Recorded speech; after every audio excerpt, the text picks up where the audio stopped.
Cadet Gursharan Virk air force ਦੇ ਵਿੱਚ ਪਹਿਲਾ ROTC ਦੇ ਵਿੱਚ ਪਹਿਲਾ ਸਿੱਖ ਕੈਡਿਟ ਬਣਿਆ, ਜਿਸ ਨੂੰ ਦਸਤਾਰ ਦੇ ਨਾਲ ਤੇ ਦਾੜੀ ਦੇ ਨਾਲ ਕੰਮ ਕਰਨ ਦੀ ਜਿਹੜੀ ਆਗਿਆ ਆ ਉਹ ਹੋਵੇਗੀ।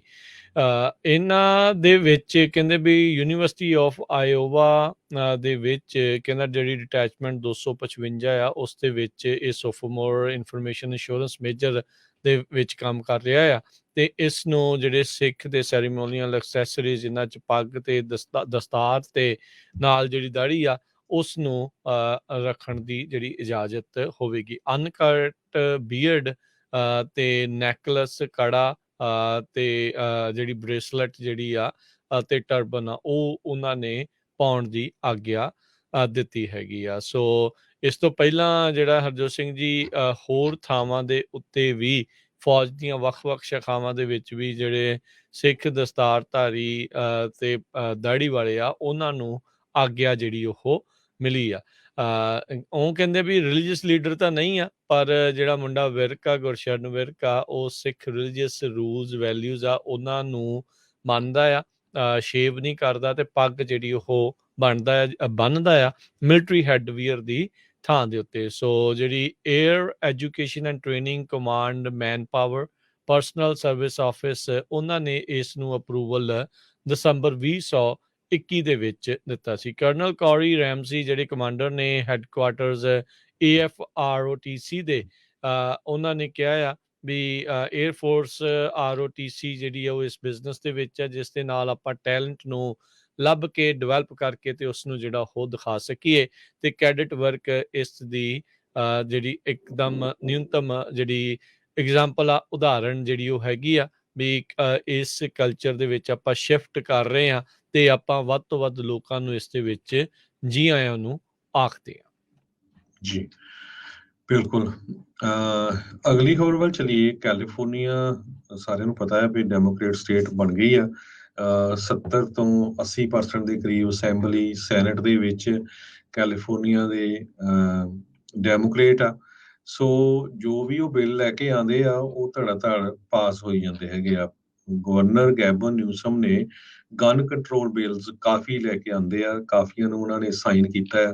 ਪਿਛਲੇ ਦਿਨਾਂ ਦੇ ਵਿੱਚ ਇੱਕ ਬਿੱਲ ਇਹ ਆ ਵੀ ਜੋ ਚਾਈਲਡ ਤੇ ਐਲਡਰ ਨੂੰ ਅਬਿਊਜ਼ ਕਰਦੇ ਆ ਉਹ 10 ਸਾਲਾਂ ਤੱਕ ਕੋਈ ਫਾਇਰ ਆਰਮ ਨਹੀਂ ਲੈ ਸਕਦੇ ਹੈਗੇ। ਤੇ ਇੱਕ ਬਿੱਲ ਇਹ ਵੀ ਲਿਆਂਦਾ ਆ ਵੀ ਫਾਇਰ ਆਰਮ ਸੇਲਸ ਸਟੇਟ ਦੀ ਪ੍ਰਾਪਰਟੀ ਤੇ ਨਹੀਂ ਹੋ ਸਕਦੀ, ਚਾਹੇ gun shows county fair ground ਤੇ ਹੁੰਦੇ ਹੈਗੇ ਆ।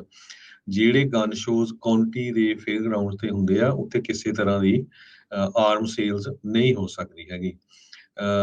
ਜੋ ਇੱਕ ਬਿੱਲ ਇਹ ਵੀ ਲੈ ਕੇ ਆਏ ਆ, ਜੋ 4 ਫਾਇਰ ਆਰਮਸ ਪ੍ਰੋਡਿਊਸ ਕਰਦੇ ਆ ਇੱਕ ਸਾਲ ਦੇ ਵਿੱਚ, ਉਹ ਤੋਂ ਵੱਧ ਉਹ ਨਹੀਂ ਲੈ ਸਕਦੇ ਹੈਗੇ।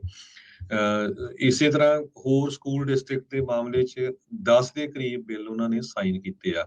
ਦੂਸਰੇ ਪਾਸੇ ਜੋ ਟਰੱਕਰ ਪ੍ਰੋਟੈਸਟਰ ਆ ਉਹ ਕਹਿ ਰਹੇ ਆ ਵੀ ਸਾਨੂੰ ਹਫ਼ਤੇ ਤੋਂ ਵੱਧ ਦਾ ਸਮਾਂ ਹੋ ਗਿਆ ਤੇ ਗਵਰਨਰ ਗੈਬਨ ਨਿਊਸਮ ਦਾ ਸਾਡੇ ਵੱਲ ਕੋਈ ਵੀ ਧਿਆਨ ਨਹੀਂ ਹੈਗਾ। ਓਕਲੈਂਡ ਦਾ ਪੋਰਟ 5 ਦਿਨਾਂ ਤੋਂ ਬੰਦ ਹੈਗਾ। ਇਸ ਤੋਂ ਪਹਿਲਾਂ ਲਾਸ ਐਂਜਲਸ ਦੇ ਵਿੱਚ ਲੌਂਗ ਬੀਚ ਵਾਲਾ ਪੋਰਟ ਆ ਉਹ ਵੀ ਬੰਦ ਕੀਤਾ ਗਿਆ ਸੀ ਤੇ ਕਹਿੰਦੇ ਵੀ ਕੋਈ ਵੀ ਇਹਨਾਂ ਦੇ ਉੱਤੇ ਅਸਰ ਨਹੀਂ ਹੋ ਰਿਹਾ ਵੀ ਆਪਾਂ ਜੋ ਟਰੱਕਰਸ ਪ੍ਰੋਟੈਸਟ ਕਰ ਰਹੇ ਆ, ਜੋ 70,000 ਦੇ ਕਰੀਬ ਇੰਡੀਪੈਂਡੈਂਟ ਟਰੱਕ ਓਨਰ ਆਪਰੇਟਰ ਆ, ਉਹਨਾਂ ਦਾ ਗੱਲਬਾਤ ਸੁਣੀ ਜਾਵੇ। ਪਰ ਦੂਸਰੇ ਪਾਸੇ ਕਿਉਂਕਿ ਯੂਨੀਅਨਸ ਹੈਗੀਆਂ, ਯੂਨੀਅਨਸ ਕਹਿੰਦੀਆਂ ਵੀ AB5 ਇਮੀਡੀਏਟਲੀ ਲਾਗੂ ਹੋਣਾ ਚਾਹੀਦਾ।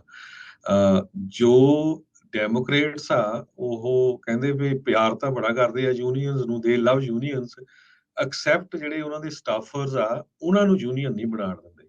ਲਾਸ ਐਂਜਲਸ ਟਾਈਮ ਨੇ ਅੱਜ ਕਾਫੀ ਵੱਡੀ ਸਟੋਰੀ ਰਨ ਕੀਤੀ ਆ ਵੀ ਜੋ ਲਾਅ ਮੇਕਰਸ ਆ ਕੈਲੀਫੋਰਨੀਆ ਦੇ ਵਿੱਚ, ਜਿਹੜੇ ਉਹਨਾਂ ਦੇ ਸਟਾਫਰਸ ਹੈਗੇ ਆ, ਉਹਨਾਂ ਨੇ ਇੱਕ ਵਾਰੀ ਨਹੀਂ, 2 ਵਾਰੀ ਨਹੀਂ, 3 ਵਾਰੀ ਟਰਾਈ ਕੀਤੀ ਹੈਗੀ ਆ ਵੀ ਉਹ ਯੂਨੀਅਨ ਬਣਾ ਸਕਣ।